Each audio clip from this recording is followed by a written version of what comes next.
Hello hi नमस्कार मु Jagannath JDS take channel आपण मानक स्वागत करा जाउची। जो सरकार द्वारा गाइडलाइन जारी करा जाइथिला आधार कार्ड सहित पान कार्ड लिंक करिया पई बहुत संख्यक लोक पान कार्ड सहित आधार कार्ड लिंक करैथिले आ जो माने करै नथिले एबे बहुत बड़ा अपडेट आसी जाइए। संपूर्ण डिटेल्स ए वीडियो मध्य आपण मानक जण जाइए। आशा करूँ वीडियो संपूर्ण डिटेल्स देखला पर आपण जानि परिबे काहेकि ना 11.5 कोटी पान कार्ड बंद कले सरकार एबे आपण मानक देबाकू पड़िबो भारी जरिमाना। तो आपण माने जे जरिमाना रु वंचित हेबाकू चाहुचंते आशा करूँ वीडियो को बिना स्किप जाए शेष पर्यंत देखु देखला पर आपण माने डिटेल्स जानि परिबे। आ जो माने चैनल को नुआ करि आसंते सब्सक्राइब करिवा सो पाखर घंटी चिन्ह अछि दबे नोटिफिकेशन ऑन कर दियंतु जहा फल रे एमिति नुआ नुआ लेटेस्ट इन्फॉर्मेशन एही चैनल माध्यम आपण माने सर्वप्रथम जानि परिबे।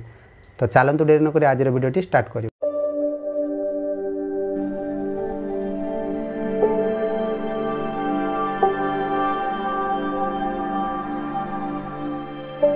तो गणमाध्यम रिपोर्ट अनुसार आपण मैंने ये देखिपे कि जो 11.5 कोटी पान कार्ड बंद कले सरकार एबे देबाकू पड़िबो भारी जरिमाना। तो आज अपडेट रे आपण मैंने जानि परिबे कि जो माने पान कार्ड आगरू संशोधन करी आपण आधार कार्ड रे लिंक न करथिले एबे आपण मानकू दबाकू पड़िबो जरिमाना। जदि आपण माने आधार कार्ड सहित पान कार्ड लिंक करि नांती एबे चाहिले आपण माने करि दियंतु यथा शीघ्र संभव। तो एटी आपण माने देखि पारथिबे कि केंद्र सरकार 11.5 कोटी पान कार्ड बंद करि दैचंती। पान कार्ड रे आधार कार्ड लिंक न करबाकू एही बडो कार्यानुष्ठान नेचंती सरकार। एक आरटीआर जवाब रे central board of direct taxes CBDT सूचना देइछंती जे पान कार्ड सहित आधार कार्ड लिंक करबाकू समय सीमा रे 30 जून मध्ये थिला। जेउ लोक माने एही समय सीमा मध्ये दुई कार्ड रे लिंक करि नथिले सेमानक ऊपर कड़ा कार्यानुष्ठान निया जाइछि। जदि आपण माने ए पर्यंत आपण पान कार्ड को आधार कार्ड सहित लिंक करि नांती तो वेब पोर्टल जाई आपण माने आपणकर पान कार्ड टी तुरंत आपण आधार कार्ड सहित लिंक करि दियंतु। काहे कि ना जदि आपण लिंक करिबेनी जहा पर आपणकर बडो कार्यानुष्ठान ग्रहण कर जाइछि सरकार तरफ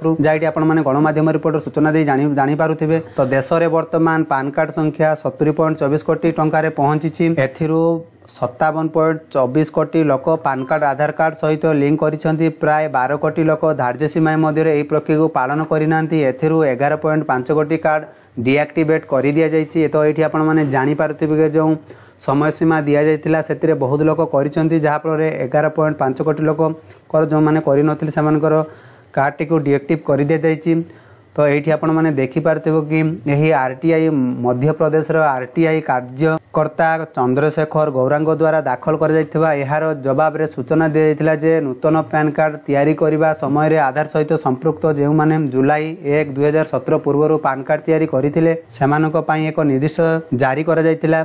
आयकर अधिनियम धारा 139 अनुसार पान कार्ड एवं आधार कार्ड लिंक करने बाध्यतामूलक कर दि जाइछि। एही आदेश अनुसार जो माने पान आधार लिंक करिवार विफल होती से 1000 टंका जरिमाना दे से कार्ड टी को पुणी थे सक्रिय करेंगे। जदि आपण मैंने एपर्यंत आपंकर पान कार्ड टी को आधार कार्ड सह लिंक कर ना तो आप तुरंत कर दिखाते कहीं सरकार द्वारा जो कड़ा कार्यानुष्ठान नि बहुत बड़ जरिमाना को देवाक पड़ पारे। तो आशा करुच्ची आपण मैंने वीडियो माध्यम संपूर्ण सूचना जापारे जो मैंने सूचना जानी पारना तो आपण मान द्वारा शेयर कले से अवगत ही जापारे।